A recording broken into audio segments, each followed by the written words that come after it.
मुरादाबाद की तहसील कांट के नगर पंचायत में ऑल इंडिया इत्तेहादुल मुस्लिमीन के बैनर तले एक कार्यक्रम का आयोजन किया गया, जिसमें भारी संख्या में लोगों ने बढ़ चढ़कर हिस्सा लिया। ऑल इंडिया इत्तेहादुल मुस्लिमीन के बैनर तले आयोजित इस बैठक में कांग्रेस पार्टी और समाजवादी पार्टी को छोड़कर आए दर्जनों नेताओं और उनके समर्थकों ने ऑल इंडिया इत्तेहादुल मुस्लिमीन की सदस्यता को ग्रहण किया। इस पार्टी में शामिल हुए जुल्फिकार अहमद ठेकेदार, जो कि आगामी नगर पंचायत अध्यक्ष पद के लिए चुनाव की तैयारी में दिलोजान से मेहनत कर रहे हैं। आपको जानकारी दे दें कि जैसे जैसे नगर में निकाय चुनाव नजदीक आ रहे हैं, वैसे वैसे राजनीतिक गलियारों में गतिविधियां तेज हो रही हैं। चुनाव लड़ने वाले प्रत्याशी अपनी अपनी पसंद की पार्टियों का दामन थाम रहे हैं और जनता को अपनी तरफ आकर्षित करने का काम कर रहे हैं। इसी उद्देश्य को लेकर नगर पंचायत कांट में भी चुनावी बिगुल बजने के बाद राजनीतिक पार्टियों में गतिविधियां तेज होने लगी हैं। आपको जानकारी दे दें कि इन दिनों असदुद्दीन ओवैसी की पार्टी इत्तेहादुल मुस्लिमीन पूरे दमखम के साथ इस पंचायत चुनाव में अपनी दस्तक दे रही है और इस पार्टी का जनाधार भी धीरे धीरे बढ़ता दिखाई दे रहा है।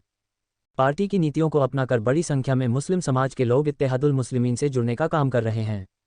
नगर पंचायत कांट में बीती रात्रि आयोजित कार्यक्रम में बड़ी संख्या में लोगों ने एमआईएम पार्टी को चुनकर बैरिस्टर असदुद्दीन ओवैसी के हाथों को मजबूत करने की बात कही है। वहीं चुनावी बिगुल में यह भी कहा गया है कि इस बार उत्तर प्रदेश के निकाय चुनाव में एमआईएम पार्टी पूरे दमखम के साथ विपक्षी पार्टियों को चौंकाने का काम करेगी।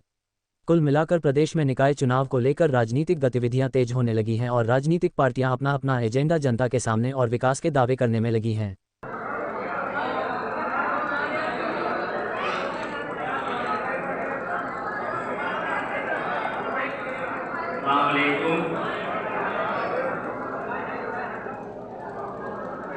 शुरू करता हूँ उस परवरदिगार के नाम से जो मालिक है और खालिक है।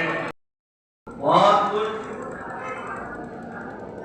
अभी बहुत लोगों ने बोला है, मगर मैं आपसे बता देना चाहता हूँ कि मैंने 2022 का चुनाव समाजवादी के कैंडिडेट को लड़ाया था और तहे दिल से लड़ाया था।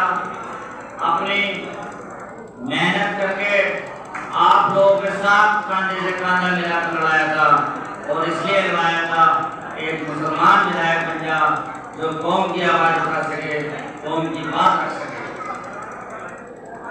मैं उस समय भी, रईस भाई बैठे हैं, उस समय भी प्रोग्राम यही था कि मजलिस के साथ जुड़ा जाए और 2022 का चुनाव लड़ा भी जाए या लड़ाया जाए, बहरहाल मजलिस के साथ जुड़ा जाए।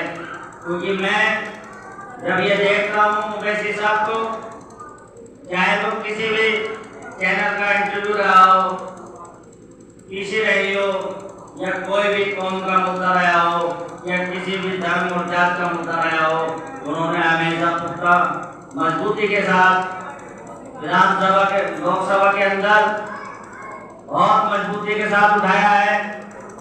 कौम की बात की है हमेशा, या तो एनआरसी का बिल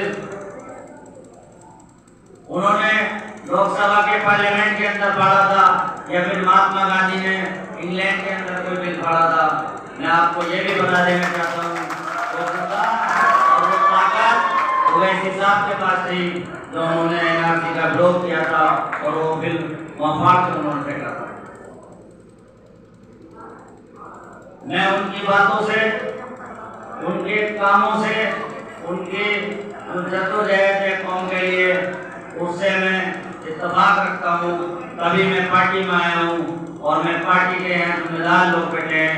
मैं आपसे बता देना चाहता हूँ कि अल्लाह ने जिस लायक भी मुझे रखा, चुनाव जीता है हारा, पार्टी के लिए काम करता रहूँगा, कौम के लिए काम करता रहूँगा।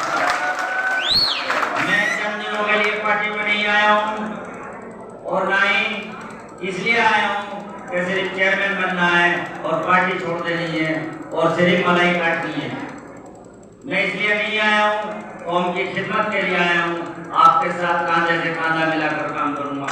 अल्लाह ने जिस लायक रखा, इंशाअल्लाह उसी पोजीशन में काम करूँगा। मेरे साथियों, जिस कैंडिडेट को ऐतिहासिक जीत मास्टर स्मार्ट साहब भी हैं, पता में वो आई जब मैंने उन्हें फोन करा रात के 1:30 बजे थी और हम अड़े और हमने कहा पूरी कांट एक हो जाएगी अगर आपने ऐसे दफे न करा दिया तो।